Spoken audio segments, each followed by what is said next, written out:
سورہ انفطار مکہ مکرمہ میں نازل ہوئی۔ اس میں 19 یعنی 19 آیتیں اور 1 یعنی 1 رکوع ہے۔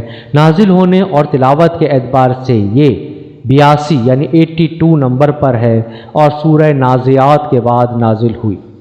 اس میں 80 یعنی 80 کلمات ہیں اور اس میں 327 یعنی 327 حروف ہیں۔ ترجمہ سماعت کیجیے۔ اللہ کے نام سے شروع کرتا ہوں جو بڑا مہربان نہایت رحم کرنے والا ہے۔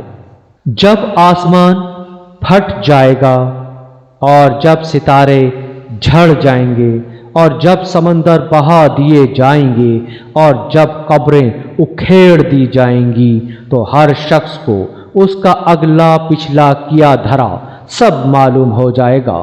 اے انسان، تجھے کس چیز نے اپنے رب کریم کے بارے میں دھوکے میں ڈال رکھا ہے، جس نے تجھے پیدا کیا پھر تجھے درست کیا اور تجھے معتدل بنایا، اس نے جس صورت میں چاہا تجھے جوڑ دیا۔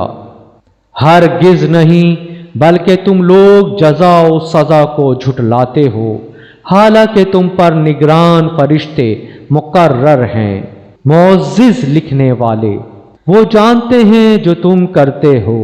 یقیناً نیک لوگ ضرور نعمتوں میں ہوں گے اور یقیناً بدکار لوگ ضرور دوزخ میں ہوں گے۔ وہ روز جزا کو اس میں داخل ہوں گے اور وہ اس سے غائب یعنی دور نہ ہو سکیں گے۔ اور آپ کو کیا خبر کہ روز جزا کیا ہے؟